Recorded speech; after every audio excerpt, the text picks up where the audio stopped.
Good morning. Did you hear the applause of heaven while we were just getting ready for that? Is that not amazing?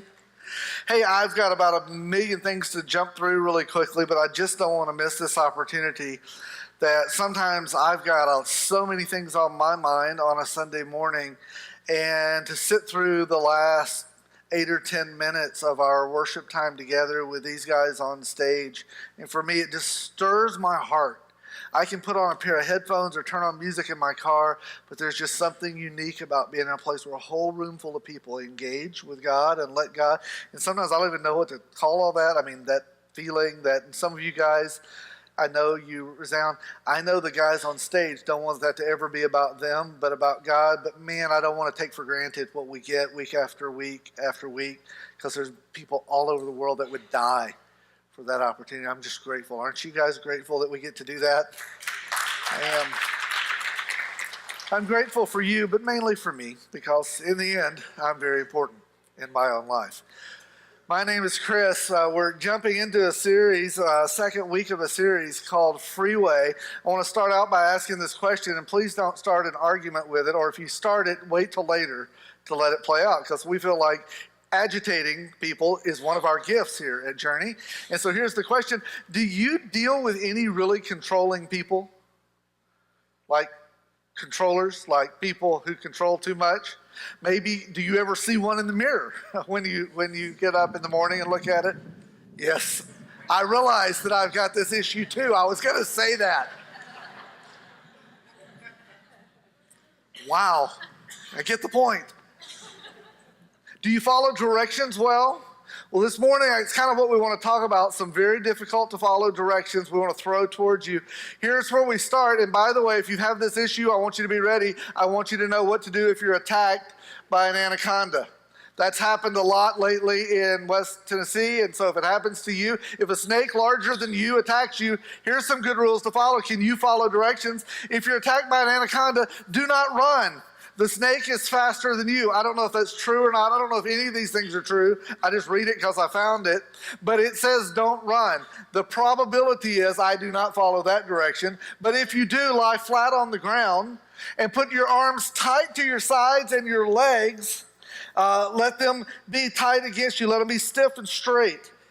So that's a starting point. If a huge snake that could devour you comes, lay down flat, lie still. The fourth one is very important. The snake will begin to nudge and climb over your body. See, the rest of them are easy for me, but because now I've had a heart attack and I'm dead. So anything else from there doesn't really matter. But it does give you this. If you're still breathing, number 5, do not panic. Because why would anybody panic at a point like this? Number 6, the snake, after the snake has examined you, it will begin to swallow you from the feet in. Always from the feet in. So keep that in mind. Don't worry, because it's going to swallow you from the feet first. That's like life to death and death to life thing. Don't get confused. It always starts with the feet. The snake will now begin to suck your legs into its body. Keep this in mind. Be perfectly still, because this is going to take a long time.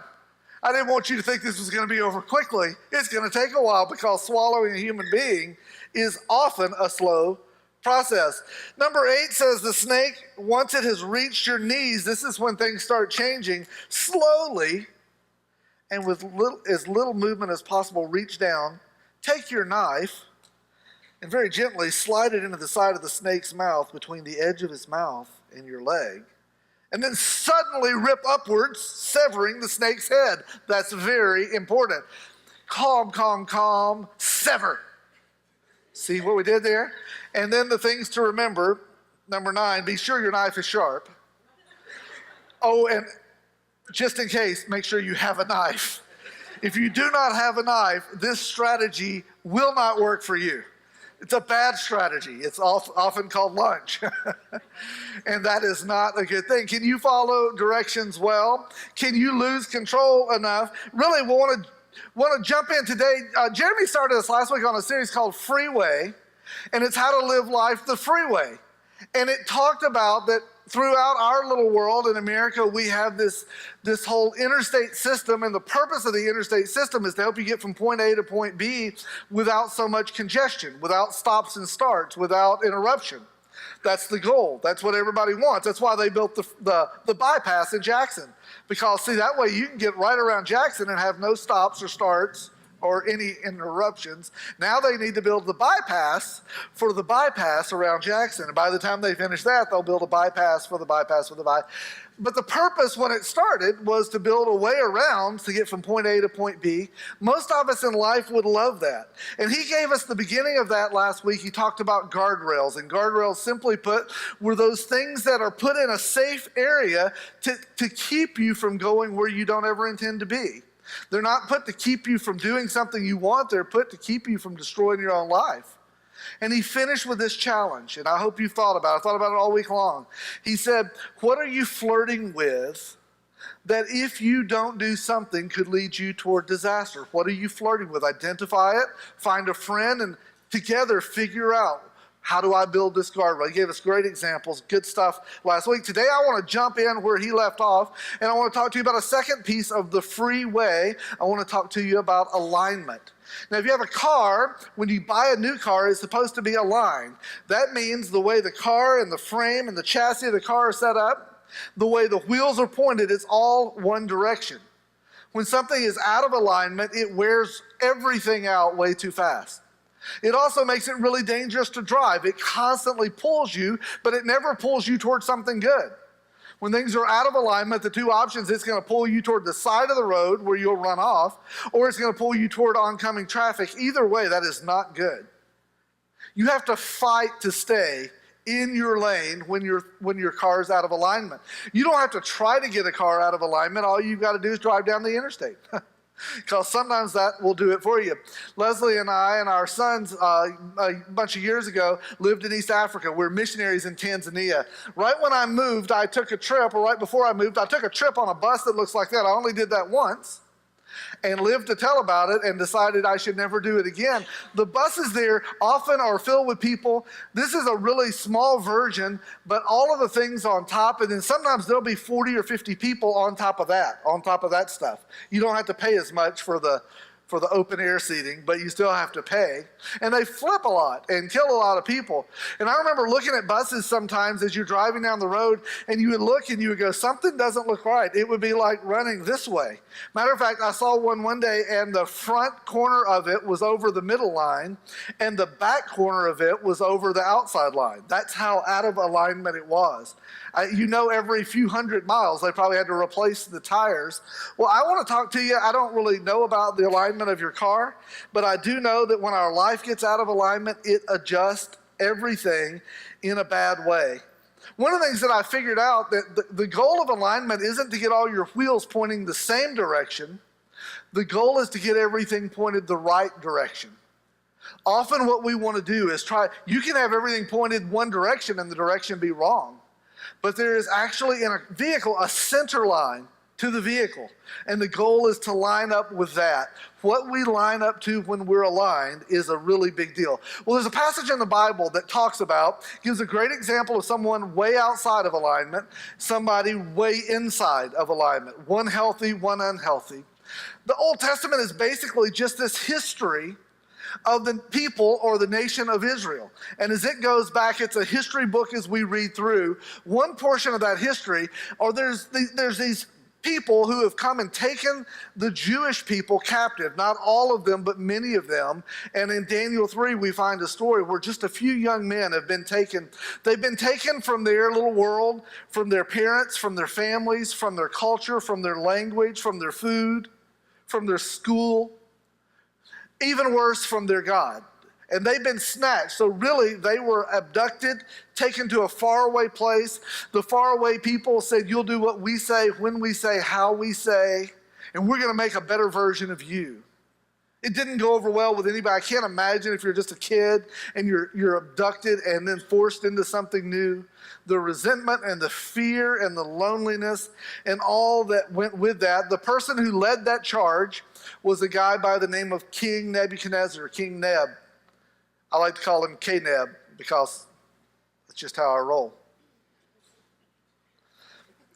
For King Nebuchadnezzar, he was a guy who was maniacal. He was a huge ego. I know you'd never think about that with a politician or something, but some of them have huge egos. And for him, he had decided we're taking over the world. He's probably the most powerful man in his day. And he took all of these people and he made a lot of rules. Most of the rules were around him because he liked him. His favorite person in the world was him. Everything he did was about him. Me. Have you heard about me? Can I tell you a little bit more about me? And he said, you know what would be great, because I can't be everywhere all at once. We'll build a huge statue.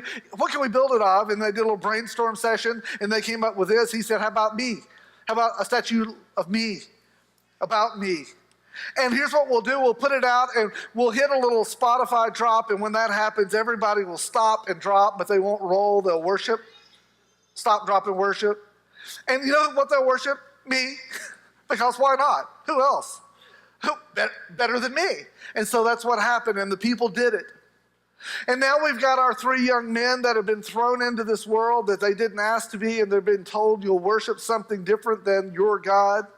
And they didn't, and then there's always somebody in every crowd who has to tell, you may be this person. I'm going to tell Mom.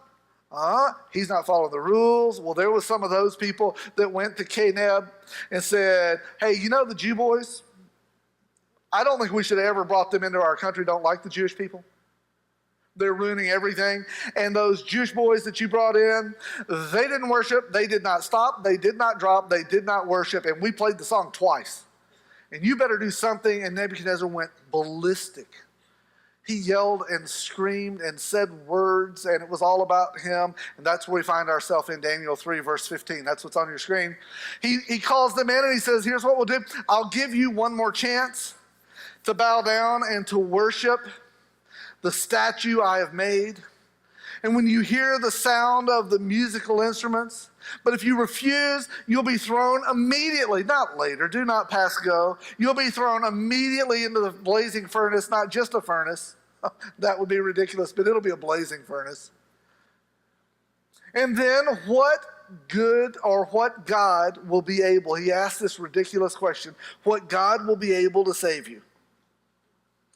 What God will be able to rescue you from not the furnace? What God will be able to rescue from my power? When you get out of alignment or when you get really angry, you often ask stupid questions. When I was a kid, my mom sometimes got mad and she would ask a stupid question. Sometimes she would say, do you want a spanking? And I kind of have a sarcastic gene. Evidently, it came from my father's side of the family. That's one way to put it. There's other names that sometimes other people say about that gene. But I always just wanted to go, do I want a spanking? Well, yes. That'd be great. Or, no, you know what I was hoping for? Candy. Instead of that, can I get some candy? Perhaps a cool beverage or a recreational activity. Do you want a spanking? But see, you can't answer that as a kid, because if you do, well, you'll get a spanking. But I always thought, what a dumb question. Even as a little kid, do I want a spank? Do I want? Yes. May I have another? You know, no matter what you say. There may be a point in life where you can say yes to that. That makes sense, but it's not when you're a kid. I'm not looking at my wife now because she's going like this.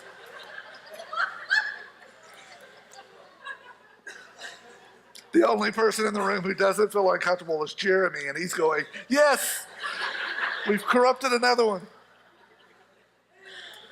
He asked this ridiculous question, who's going to save you from me?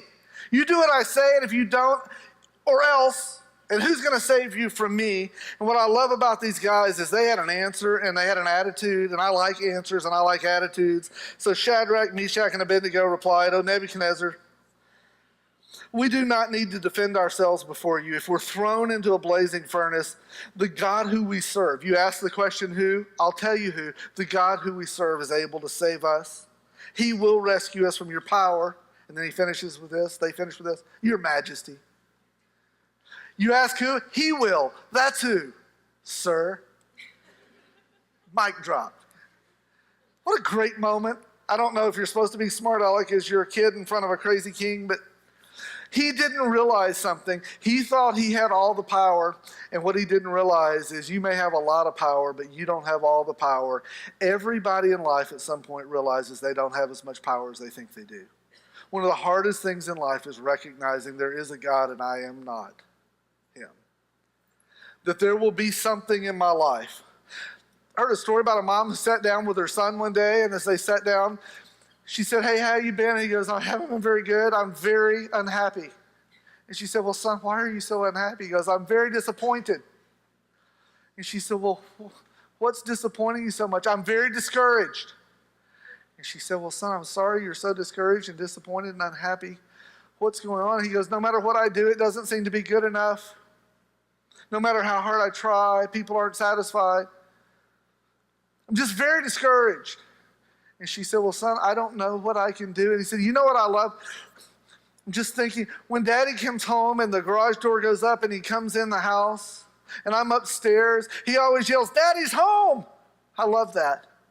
And then I always run to the top of the stairs and he comes to the bottom of the stairs and he does this, and I come down the stairs. When I'm about 4 steps from the bottom, I jump and he catches me. I love that. I love the way that feels."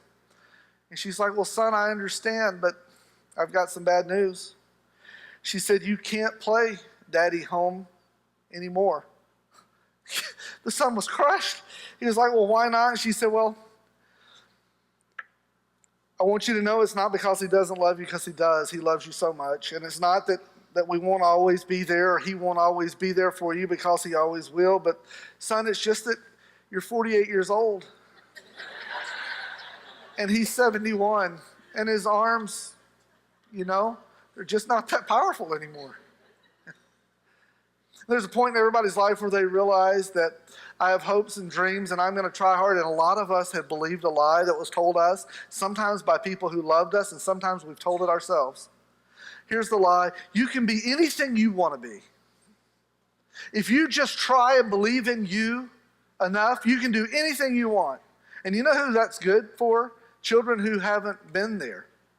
But then you grow up and you know what you realize? Sometimes you can't do anything you want to. Just because you decide, for some of us who have been in unhappy relationships, you can't just decide. For some of us who've been through illness, you can't just decide. It's harder than that. And realizing that I don't always have the power is a painful thing. And maybe that's one where you have been.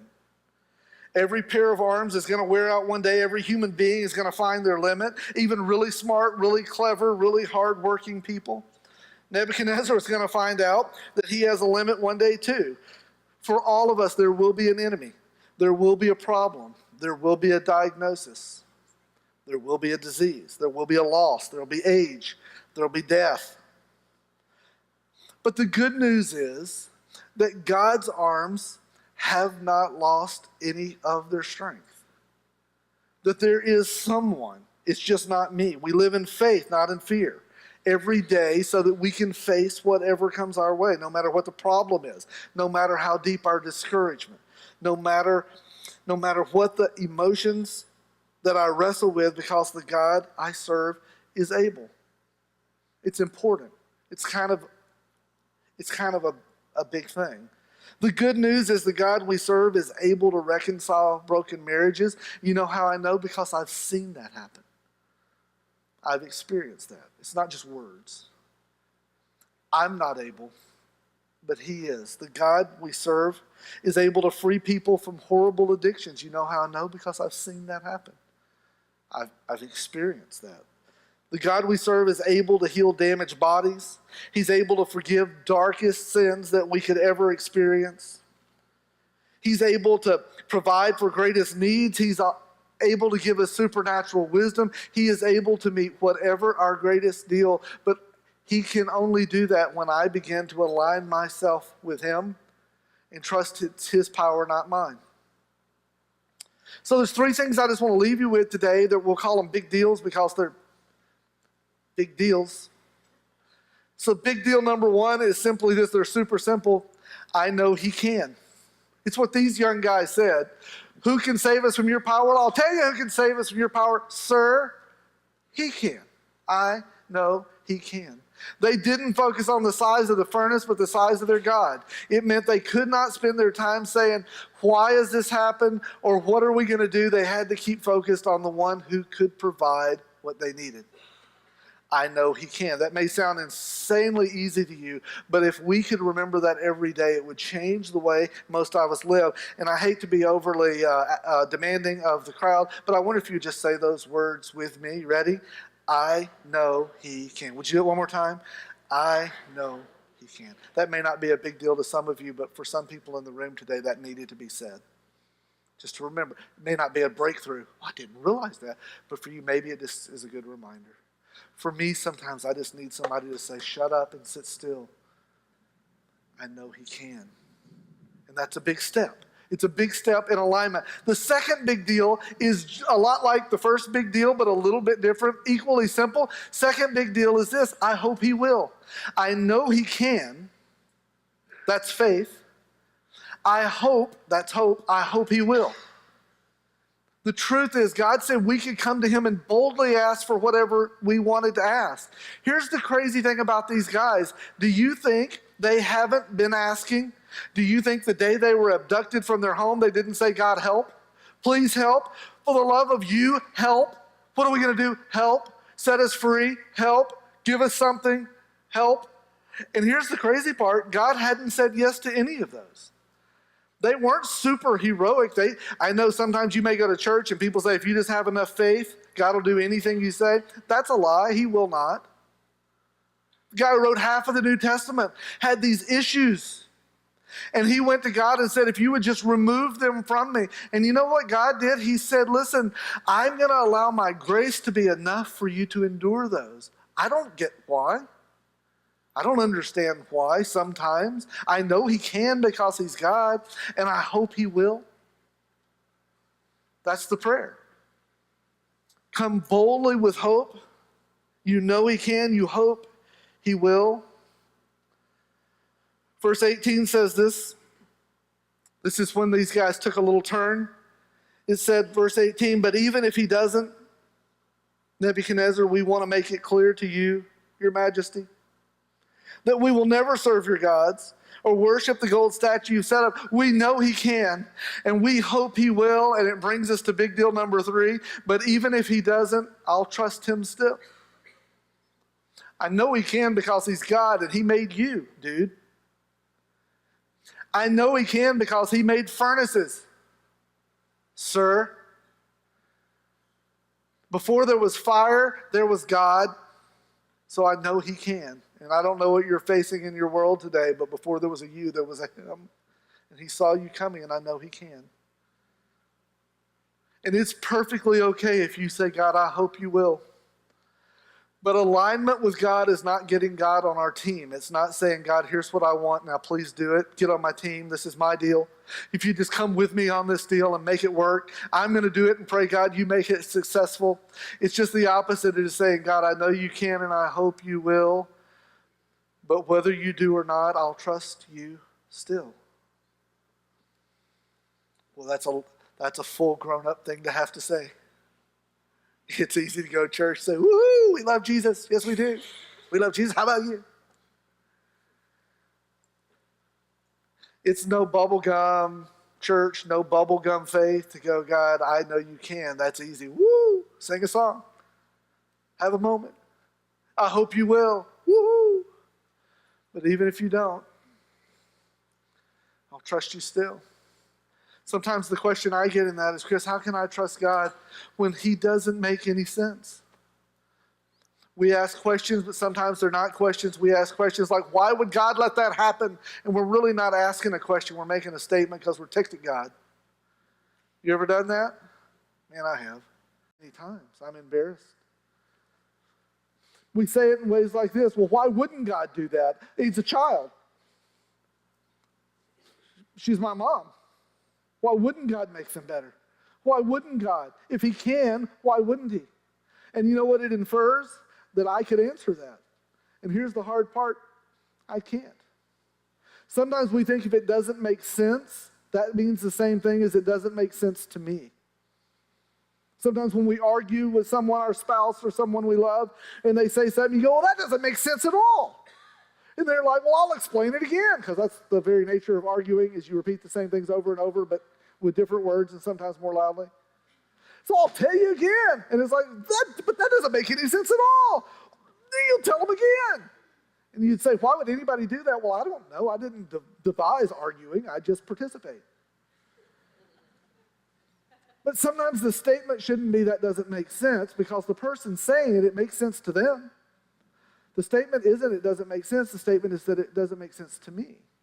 And often when God does things or doesn't do things, I tend to say, God, that doesn't make sense. And I think what he wants me to hear is, Chris, that doesn't make sense to you, but here's the deal. You're not God.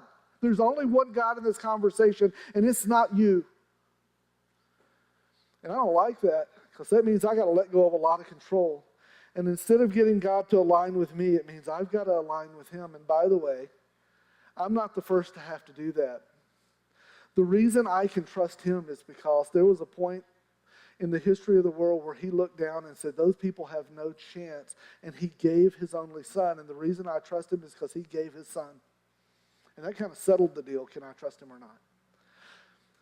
And that Jesus came and he gave his life. He literally gave his life for me. Can I trust him? That just settled it for me. I've chosen this. Anybody who lives a sinless life and dies for me, I'll trust them. 100 out of 100 times. I've just decided in my life, who do I trust? Whoever does that. And he did. I don't have to wake up on Monday and say, well, I trust God today, because that's a settled deal, because he gave his life for me. So I can trust him. I don't know if I can trust you, but I can trust him.